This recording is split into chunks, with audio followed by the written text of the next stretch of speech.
देखो क्या कहा है कि गैर संक्रमित कोशिकाओं की रक्षा के लिए विषाणु संक्रमित कोशिकाओं द्वारा स्त्रावित इंटरफेरोन। सबसे पहले तो यह ध्यान रखोगे, जो गैर यानी कि बिना संक्रमित कोशिकाएं हैं उनको बचाने के लिए जो कोशिकाएं संक्रमित हो चुकी है ना, वो इंटरफेरोन का स्त्रावन करती है। किसका स्त्रावन करती है? इंटरफेरोन का। ये किस प्रकार की जन्मजात प्रतिरक्षा प्रदर्शित करती है भैया? किस तरह का करती है? साइटोकाइन अवरोध, साइटोकाइन अवरोध उत्पन्न करती है भैया। Process of copying genetic information from one strand of DNA into RNA is termed as. अरे डीएनए से एक सिंगल रज्जु की एमआरएनए का बनना क्या कहलाता है? ट्रांसक्रिप्शन कहलाता है। क्या कहलाएगा? ट्रांसक्रिप्शन कहलाएगा। इनको आपको सही तरीके से बताना, ठीक है। चारों को पढ़ते हैं पहले।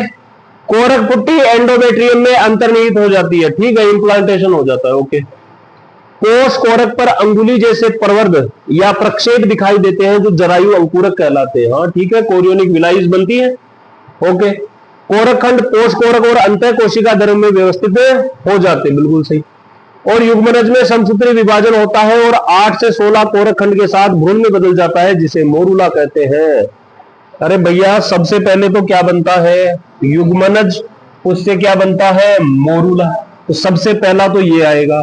पहले क्या बनेगा भाई? मोरूला बनेगा। मोरूला के बाद में क्या बनेगा? कोरक खंड बनेगा, ब्लास्टूला बनेगा, ठीक है, ये ब्लास्टूला बन रहा है।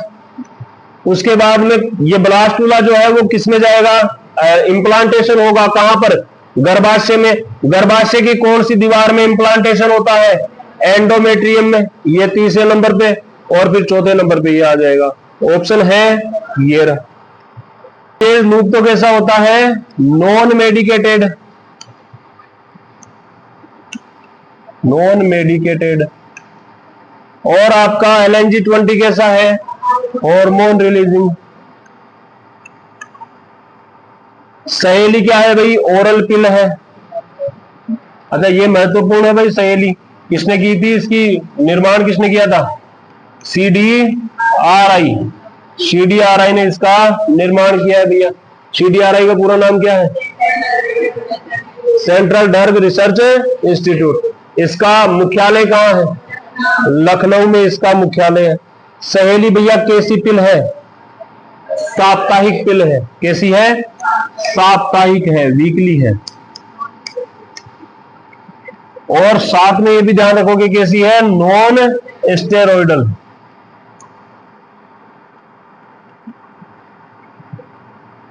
ठीक है। उसके बाद में आते हैं अंतरोपण या इम्प्लांट्स। इम्प्लांट्स जो होते हैं वो पिल्स के समान होते हैं, और इम्प्लांट्स जो होते हैं बेटा ये टीके के रूप में या फिर त्वचा के नीचे रखे जाते हैं, ठीक है ना। इसीलिए इम्प्लांट्स को किसमें नहीं माना है? इंट्रायूटेराइन डिवाइस में नहीं माना। तो एक तो ये नहीं है और एक ये नहीं है। सेकंड ऑप्शन है। सूची 1 में बेटा लक्षण लिख रखे हैं और सूची 2 में उसके अप्रभावी विशेषता लिखी हुई। देखो पुष्प का रंग, मेंडल के नियम से है क्वेश्चन। पुष्प का रंग जो है वो अप्रभावी कैसा होता है? सफेद रंग अप्रभावी होता है। तो पुष्प का रंग सफेद, एक ही ऑप्शन है। फिर भी देख लेते हैं बीज का रंग। अरे बीज का रंग कैसा होना चाहिए? बीज का रंग अप्रभावी होता है हरा, और फली का अप्रभावी रंग होता है पीला। बीज का अप्रभावी रंग कौन सा है? हरा, और फली का अप्रभावी रंग कौन सा है? पीला। फिर फली का आकार कैसा होना चाहिए? संकुचित अगर होगा तो क्या है? अप्रभावी, और फूली हुई होगी तो सही है क्या? जैसे कौन सा जीवाणु में प्रतिलेखन की प्रक्रिया से जुड़ा नहीं है? अरे भैया जीवाणु में प्रतिलेखन की प्रक्रिया से कौन नहीं जुड़ा हुआ है? थोड़ा सा घुमाया हुआ क्वेश्चन है। कैसे है? ऐसे है बेटा कि जीवाणु जो होता है वो मोनोसिस्टोनिक होता है। कैसा होता है? कैसा होता है? और यूकेरियोट्स कैसे होते हैं? पॉलीसिस्टोनिक होते हैं। तो मोनोसिस्टोनिक होने के कारण से जीवाणु के डीएनए से हमेशा ही क्या बनता है? एमआरएनए बनता है। क्या बनता है? और यूकेरियोट्स में क्या बनता है? एचएनआरएनए। फिर उस एचएनआरएनए में क्या होता है? Post transcriptional modification. इन चार ऑप्शन में से कोई ऐसा है क्या जो पोस्ट ट्रांसक्रिप्शनल मॉडिफिकेशन में आता है? बिल्कुल है जी। कौन सा है? Methyl guanosine triphosphate. क्या होती है? केपिंग होती है। क्या होती है? केपिंग। 5 प्राइम के ऊपर ये आकर के जुड़ता है, जिसको केपिंग बोलते हैं बेटा। और ये वाली प्रोसेस किसमें होती है? यूकैरियोट्स में होती है। प्रोकैरियोट्स में बनी एमआरएनए रहा है। प्रोकैरियोट्स में क्या बन रहा है? एमआरएनए बन रहा है। ठीक है ना? तो ये पूछ रहा है कि निम्नलिखित में से कौन सा विकार असुगुणिता का परिणाम नहीं है। यानी कि ऐसा कौन सा विकार है जो गुणसूत्र के कम या ज्यादा होने से नहीं हो रहा। देखो, एक तो हीमोफीलिया है भाई। हीमोफीलिया रोग कैसा है? जीनीय विकार है। कैसा है? और दूसरा थैलेसीमिया, ये भी कैसा है? जीनीय विकार है क्या ऑप्शन? ये रहा। उसके अलावा बात करें तो डाउन सिंड्रोम जो होता है, इसमें क्या होता है भाई? 21 क्रोमोसोम की ट्राइसोमी होती है। कौन सी सोमी होती है? ट्राइसोमी का मतलब ये बढ़ेगा, इसकी एक प्रति ज्यादा होगी। टर्नर सिंड्रोम में क्या होता है? एक एक्स गुणसूत्र की मोनोसोमी होती है भाई, यानी एक एक्स गुणसूत्र कम होगा। क्या पूछा है कि निम्नलिखित में से कौन सा विकल्प एक व्यक्ति में मध्यवर्ती त्वचा के रंग को व्यक्त करेगा? जहां हेट्रोजाइगस दिख रहा है वही करेगा भाई। मध्यवर्ती के लिए कौन जिम्मेदार है? हेट्रोजाइगस। बताओ कहां है? ये रहा ऑप्शन नंबर 3। एक कैपिटल ए, दूसरा स्मॉल ए, एक कैपिटल बी, दूसरा स्मॉल बी, एक कैपिटल सी और दूसरा स्मॉल। देखो, आपको लेग ओपेरोन से क्वेश्चन पूछा है। लेग ओपेरोन में उपस्थित जीन्स जो है उनका क्या कोड है, ये आपको पूछा जा रहा है। भैया आई किसके लिए होता है? आई तो दमनकारी है। फिर जेड क्या है? बीटा ग्लाइकोसिडेज। वाई क्या है बेटा? वाई है परमीएज। और ए है ट्रांस एसिटाइलेज। ऑप्शन ढूंढना भाई।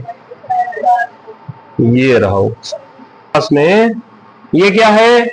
ड्रग्स के दुरुपयोग के संदर्भ में निम्नलिखित में से कौन सा गलत है भाई? 16 है कैनाबिनॉइड शरीर के हृदय प्रणाली को प्रभावित करते हैं। गलत।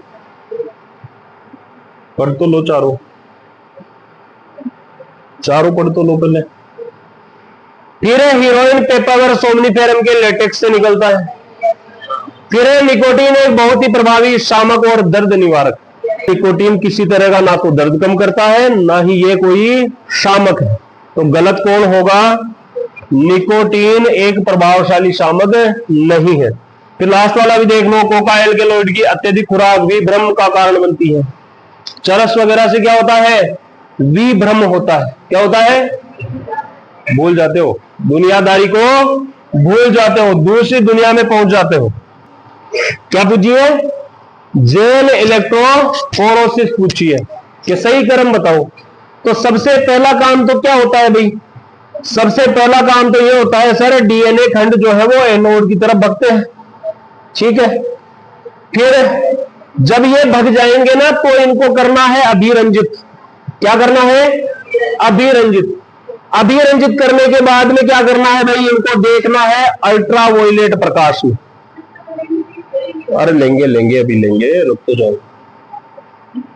कहां पर देखना है? अल्ट्रावायलेट प्रकाश में देखना है। ठीक है ना? यूवी रेज में देखना है। यूवी रेज में देखने के बाद में जो अपने काम का है उसको कहां पे लेंगे? नायलॉन शीट पर लेंगे। इसको क्या कहोगे? शालन कहोगे। सीबीएडी ये रहा। ठीक है। क्या हो तुम? आपको सूची 1 और सूची 2 का मिलान करना है। सूची 1 में क्या दे रखे हैं भाई? उत्पाद। और सूची 2 में दे रखे हैं इनके निर्माता। तो सबसे पहले तो है आपके पास में सिट्रिक अम्ल, ये तो याद हो गया अच्छे से। सिट्रिक एसिड कौन देता है? Aspergillus Niger. इसका और भी कोई नाम है क्या एस्परजिलस नाइगर का? एस्परजिलस नाइगर का नाम क्या है? और थोड़ा जोर से बोल। प्रयोगशाला की खरपतवार। फिर देखो अगला है एथेनॉल। एथेनॉल किससे प्राप्त होता है रे तुम्हें? सेक्रोमाइसिस सेरेवेसिस से। स्टेटिन्स किससे प्राप्त होते हैं? मोनस्कस परप्यूरियस से। और साइक्लोस्पोरिन ट्राइगोडर्मा पोलिस्पोरम से। है क्या ऑप्शन ऐसा कोई? फर्स्ट ही है ई कोलाई आरडीएनए प्रौद्योगिकी में महत्वपूर्ण उपकरण है, जो कि एक क्या है बेटा? बैक्टीरिया है। ई कोलाई क्या है? पता नहीं कितनी बार पढ़ चुके हो। अरे ई कोलाई का प्रयोग किस किसने किया है?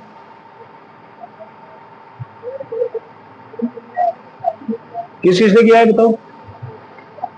एक तो मिसेल्सन और स्टाहल ने किया है, और दूसरा इसके अलावा हर्शे और चेज ने जो प्रयोग किया था उसमें बैक्टीरियोफेज से किसको इन्फेक्ट करवाया था? ई कोलाई को ही करवाया था। निम्नलिखित भूवैज्ञानिक कालों को उनकी घटना में नवीनतम से पुराने क्रम में व्यवस्थित करें।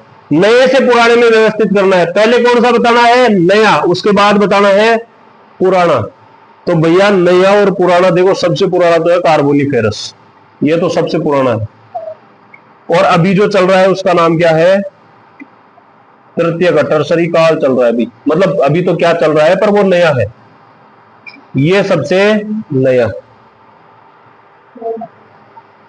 सी है ना पहले चौथे ऑप्शन में। ये क्वेश्चन है निम्नलिखित में से कौन सा चरण पॉलीमरेज चेन रिएक्शन से संबंधित है? कौन सा है भाई?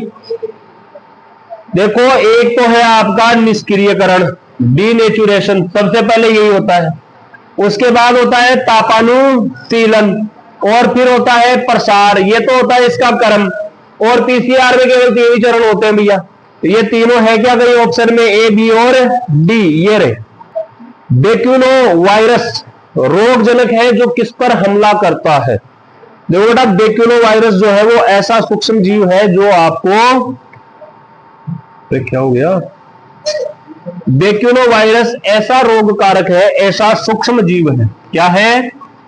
सूक्ष्म जीव है जो आपको क्या देता है भाई? फायदा देता है। आपको क्या देता है?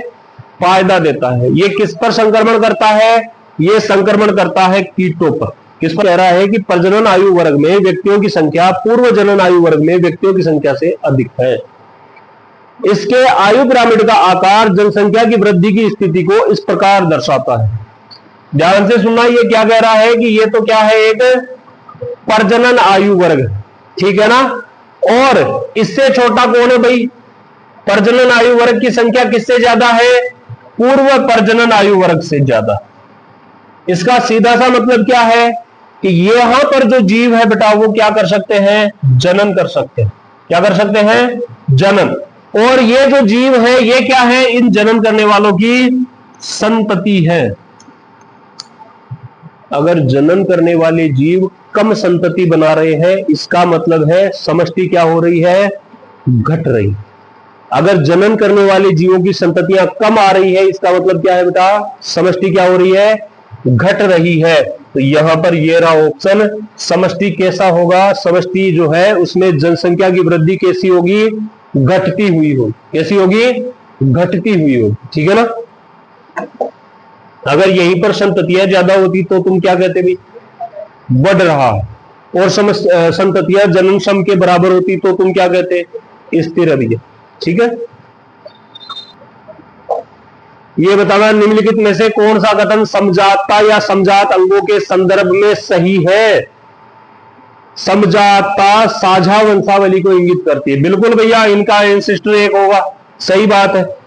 व्हेल और चीता की अग्रपाद की हड्डियों के पैटर्न में समानता साझा करती है। व्हेल और चीता दोनों क्या है? कशेरुकी। अरे दोनों क्या है? कशेरुकी है। और मैंने कहा था कशेरुकियों के अग्रपाद क्या दर्शाते हैं? क्या दर्शाते हैं रे कशेरुकियों के अग्रपाद? होमोलॉगी दर्शाते हैं। समजातता दर्शाते हैं। तो ये वाला कथन भी क्या है, सही है। फिर है कशेरुकी हृदय समजात अंगों का एक उदाहरण है कि नहीं है? अरे समजात अंगों का उदाहरण है कि नहीं है? कशेरुकियों का हृदय, कशेरुकियों का मस्तिष्क और कशेरुकियों के अग्रपाद, तीनों किसके एग्जाम्पल है, समजातता के हैं। तो ये वाला भी सही है। फिर चौथा है भाई, बोगनविलिया के कांटे और कुकुरबिटा के परतान समजातता प्रदर्शित करते हैं क्या? अरे बिल्कुल करते हैं। दोनों के दोनों किसके रूपांतरण है, तने के रूपांतरण। किसके रूपांतरण है, तने के। यानी कि चारों के चारों सही है। ये रहो। पौधे के निम्नलिखित समूहों को पृथ्वी पर उनके अभिभार्व के अनुसार व्यवस्थित कीजिए। चलो भैया, बढ़िया बात। राइना प्रारूपी पौधे आए थे। कौन से पौधे थे, राइना प्रारूपी पौधे। उसके बाद में कौन आया था, उसके बाद में आया था बेटा साइलोफाइटोन। उसके बाद कौन आया था, उसके बाद आए थे बीजी प्रणाग, और उसके बाद आए थे आवर्त बीजी। ये ठीक है ना। व्यक्ति कौन होता है भाई, व्यक्ति कौन है, कौन है, मनुष्य। मनुष्य जो है वो उपभोक्ता कौन सा है, उपभोक्ता है सेकंड। और मनुष्य का पोषण स्तर कौन सा है, फोर्थ। मनुष्य का पोषण स्तर कौन सा है, चौथा है। उपभोक्ता कौन सा है, दूसरा है। बोगनविलिया के कांटे और कुकुरबिटा के परतान क्या है, अभी अभी तो पढ़ा था। कैसी संरचनाएं हैं भाई, समजात संरचनाएं हैं। देखो ऐसे एक दूसरे से मिलते जुलते क्वेश्चन भी आते हैं ना। अभी ये बताओ ना जरा, ये आया अपने इकोलॉजी से। पादप पल्लवक की एक छोटी खड़ी फसल प्राणी पल्लवक की एक बड़ी खड़ी फसल को सहारा देती है तो क्या हो सकता है। सबसे पहले तो बेटा ये पल्लवक जो है ये मिलते कहां है, मतलब कौन से पारितंत्र की बात कर रहा है। फिर छोटी और बड़ी क्या दे रहा है, छोटी और बड़ी संरचना दे रहा है। चलो फिर भी देखते हैं। सबसे पहले तो देखो भैया, ऊर्जा का पिरामिड हमेशा कैसा होता है, सीधा होता है। तो ये ऑप्शन हटा दो, ये वाला ऑप्शन भी हटा दो। अब दो ऑप्शन बचे मेरे पास में, जैव मात्रा का उल्टा पिरामिड और जैव मात्रा का सीधा पिरामिड। अब इतने से ही मेरे को पता लग जाना चाहिए कि जलीय पारिस्थितिकी में जैव भार के पिरामिड कैसे होते हैं।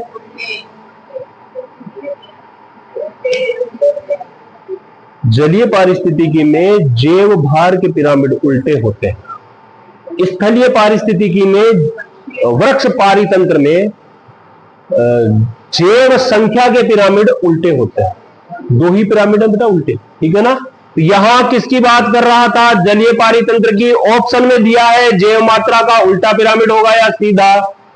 आराम से बिना कुछ सोचे समझे बता दो कैसा होगा, उल्टा होगा भैया। जैव मात्रा यानी जैव भार। जैव मात्रा का मतलब क्या है, जैव भार। जलीय पारितंत्र है, जैव भार का पिरामिड कैसा होगा,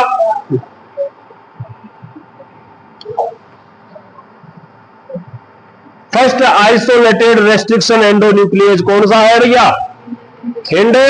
सेकंड पहला खोजा गया रेस्ट्रिक्शन एंडोन्यूक्लियस कौन सा है, हिंड। इससे एक और क्वेश्चन अभी 2 साल पहले नीट में पूछा था कि इसका सीक्वेंस कितने बेस पेयर का होता है, कितने का है, 6 बेस पेयर का है। कौन से जीवाणु से प्राप्त किया गया था इसको, हीमोफिलस इन्फ्लुएंजा। चलो अगला बताओ। वाहित मल उपचार के दौरान बनने वाले निम्नलिखित उत्पादों को उचित क्रम में व्यवस्थित करिए। वापस वाहित मल उपचार के दौरान बनने वाले निम्नलिखित उत्पादों को उचित क्रम में व्यवस्थित करना है। सबसे पहला तो क्या बनता है भाई, प्राथमिक आपंक बनता है। क्या बनता है, प्राथमिक आपंक बनता है। क्या बनेगा, प्राथमिक आपंक बनेगा। यही से आंसर नहीं आ रहा क्या इसका, ये रहा डी केवल एक ऑप्शन में है पहला, मतलब डी केवल एक में ही पहली बार है, ठीक है। उसके बाद में बनेगा भैया ऊर्णक, उसके बाद में सक्रियतापंक और सबसे लास्ट में बायोगैस। ठीक है।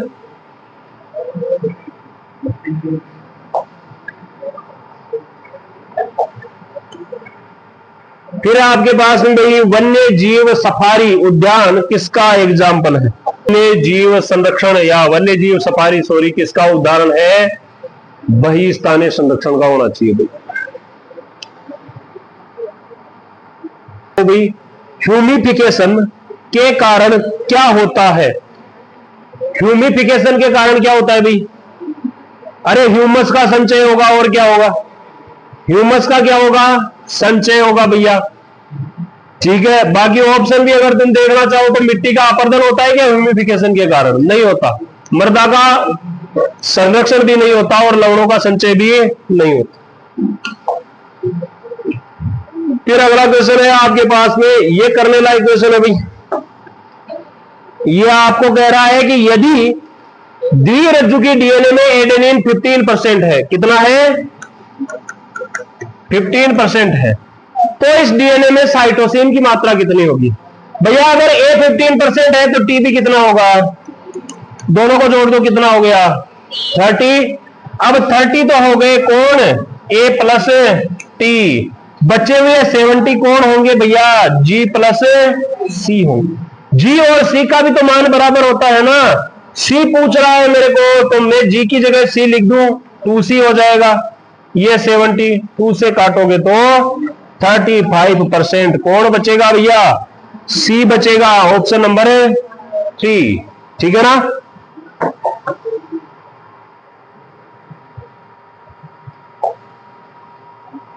ये लो किसने दिया था? जो अभी अभी अपन ने पढ़ा वो वाला लो दिया किसने है भैया? किसने दिया है?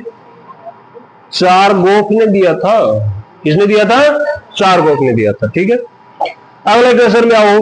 पारजीवी जानवरों का उपयोग करके रोगों के विकास में जीन के योगदान को समझने के लिए, अच्छा किस रोग के लिए किया जाता है ये बताना।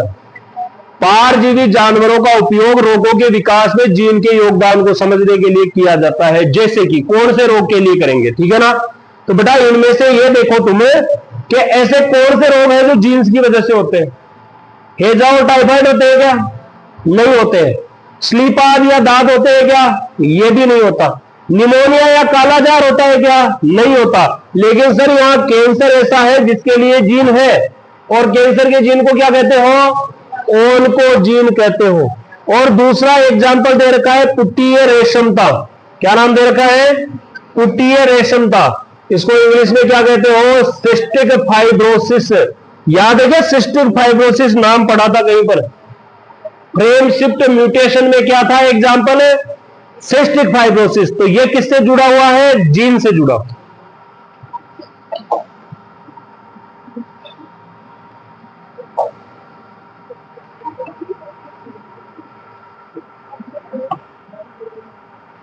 आनुवंशिक रूप से संशोधित पौधे निम्न में उपयोगी रहे। आनुवंशिक रूप से संशोधित पौधे निम्न में उपयोगी किसमें उपयोगी रहे भाई? क्या नुकसान बढ़ाने में उपयोगी है क्या? अरे सर पाहरजीवी बनाएंगे और फिर नुकसान करेगा तो क्या फायदा? तो ये तो नहीं होगा। फिर भाई पैदावार कम होती है? बिल्कुल नहीं होती सर। इसकी दक्षता में कमी आती है क्या? बिल्कुल नहीं आती। फिर क्या होता है? फसलों को तनाव के प्रति सहिष्णु करता है। फसलों को तनाव सहन करने के लिए क्या करता है? तैयार करता। ठीक है,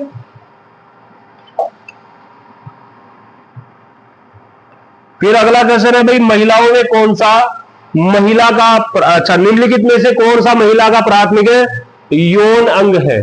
कौन सा है? कौन सा है? अंडाशय, ओवेरी। ठीक है, प्रजनन प्रणाली के संबंध में निम्नलिखित में से कौन सी संरचना अगुणित है? द्वितीयक शुक्राणु जन कोशिका। ये रहा, ये कैसी होती है भाई? ये एन होती है। प्राथमिक कैसी होती है? 2n। लीडिंग सेल्स कैसी है? 2n है सर। और सर्टोली सेल्स कैसी होती है? ठीक है ना।